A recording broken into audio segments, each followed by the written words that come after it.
You may be able to tell I'm struggling just a little bit with my voice today. A little touch of flu, a little touch of cold, but I hope I'm not annoying you too much as we move through these important breaking stories. By the way, we will be taking your calls in the program today. The number to call to be with us is 877 End Time. That's 877-363-8463. Also, allow me to bring you up to date on our Reclaiming America project. I want to make sure all of you understand what that is. Over the last 2 years, we have sent an End Time magazine to every U.S. senator, U.S. congressman, every state governor, also the president and the vice president. We have done that because you paid for the subscriptions to support that. Well, those have now expired, and we are reclaiming it. We feel like we've had such terrific results that it would be a crime to suspend that. We just simply feel we should not. So we're asking you to support that. Again, we're halfway home. We're at $9,937.10. We have to make it to $19,000 to support this for the next 2 years. So do the very best you can. If you're out there, you can do something. Let me quickly tell you some of the states that are fully funded. Let me get back to the top here. Alabama, fully funded. Alaska, fully funded. American Samoa, fully funded. Arizona, all but 3. So 3 times 29 will finish out Arizona. And then Arkansas, fully funded. So we're doing good so far, right? California, however, they have a lot of lawmakers in California, and right now we have 42 to go. The governor and both senators taken care of, and 11 representatives. But we have 42 yet to be subscribed for. So, hey, California, help us out. Or if you feel like California needs to be exposed to the message of End Time, maybe you're not from California, but you realize the political power of this state, and you'd like to help out with that, call 1-800-END-TIME. To be on the program, 877-END-TIME. But to talk to our operators, to make a pledge or a gift to the Reclaiming America project, 1-800-END-TIME. Also, Colorado, governor and both senators taken care of. However, we have 7 representatives not taken care of. Connecticut, governor taken care of, but 2 senators and 5 representatives not taken care of. Delaware, nothing for Delaware. We've got to find somebody that loves Delaware. So if you want to help out, please call. District of Columbia, they have a mayor, they have a representative, and nothing has been done there. Then Florida, we still have 22 spots to fill in Florida, so we've got a long ways to go. Georgia, nothing for Georgia. Don't we have any listeners in Georgia? Hey, Georgia, it's time for you to call in, get out of the bleachers, get on the playing field. We need 13 representatives plus 2 senators plus 1 governor there. So please help us out. Guam, 1 representative. I'm going to stop right there for right now. Oh, let me go ahead and tell you about Illinois. We have a long ways to go with Illinois. It looks like to me we've got about 20 spots to fill. Another very politically powerful state that needs to be taken care of. Fortunately, Indiana's done. Iowa, done, except for 1. Kansas, done. Kentucky, nothing. Louisiana, done. Maine, done. So that's some of the reports. We'll try to give you more later on. We do want to continue with our program today. Now, I want to go quickly to the phones. I want to go to Houston with Randy because he's got an important question about our program today. Randy, welcome to Politics and Religion. Yes, I appreciate it. Listen, I read somewhere in the Bible that Damascus is someday going to be uninhabitable. I don't know, from destruction or what, and and Egypt. I've heard somewhere maybe Egypt will never be. People won't live there anymore. Do you know anything about that? Either one?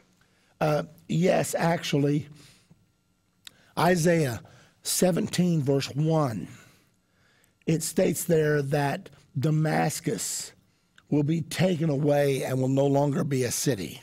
That's a definite prophecy. It's not come to pass yet. However, it could happen anywhere between now and the Battle of Armageddon. I don't know that I suspect it will happen during the Battle of Armageddon.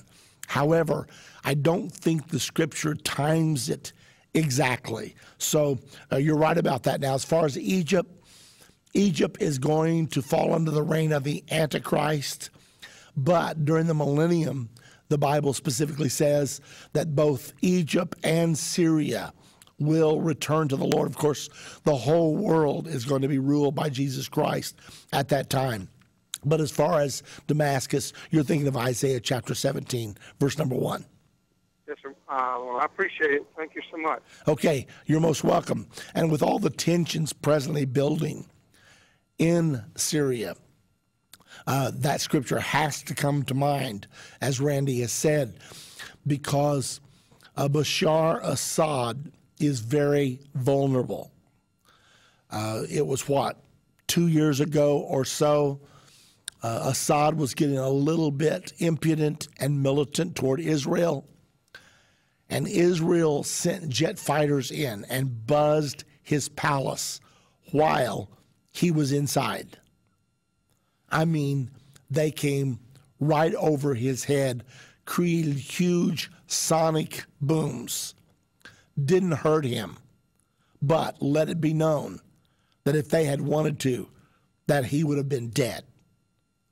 Now, I think that sent a little bit of the fear of Israel into Bashar Assad.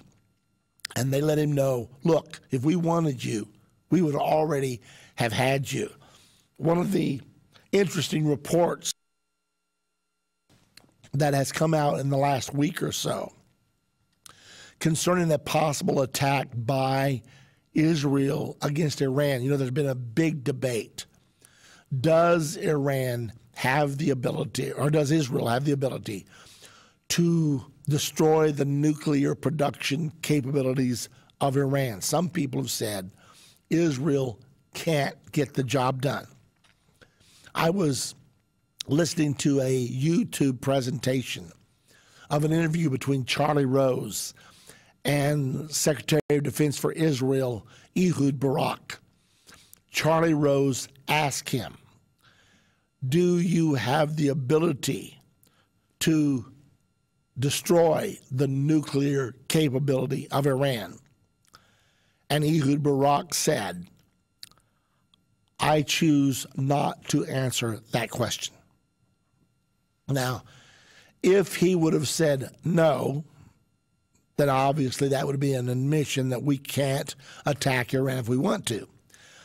If he would have said yes, that means that Israel has fully contemplated it, has built up the forces, and believes it can do the job. Barak chose not. Barak chose not to answer the question. However, a report came in a little bit later on saying that Israel actually has capabilities that they're not telling anybody, that they actually have the capability to black out Iran, all cell phones, all electricity, that they can actually move in. They have the technology to totally black them out so that they would be utterly defenseless against an attack by Israel. Now, if that is true, then Israel may well contemplate an attack. Now, let's make sure we understand what we're talking about here. Israel has been saying for years, we will not allow Iran to obtain nuclear weapons. Iran has said repeatedly that Israel is going to be wiped off the map. We cannot allow a country that has said that not once or twice, but many, many times, to have the capability to deliver on their threats. Consequently, Israel has said, we're not going to allow you to obtain a nuclear weapon. The latest International Atomic Energy Agency report, which came in a couple of weeks ago, stated that Iran has been secretly working on the development of nuclear weapons. So since that statement was made, everything is boiling to the surface. What will Israel do? Israel has said, we will not allow you to have nuclear weapons. The reports are now pouring in that anywhere from April, one report I read said that by April, Iran would have 5 nuclear weapons. Another report from Ehud Barak himself said that Iran would be unstoppable within 1 year. So whichever the case may be, if Israel does in fact have what they are confident is foolproof ability to destroy the nuclear capability of Iran, if that is in fact the case, and they have communicated that to Barack Obama and to the United States of America, if those things are true, think about what's going on right now. Now you have Syria, which has been an implacable foe of Israel in the north, and a key foothold for Russia. But Bashar Assad is on the ropes, and now his own Arab League has put him under sanctions. We're talking about the 22-23 power alliance. His own Arab brethren are putting him under sanctions right now. So we don't know what's going to happen altogether toward this. We know where we end up. We know what the Bible has to say about Armageddon. But we are in a very volatile time, especially since we know there is a war coming that's going to wipe out 1/3 of mankind.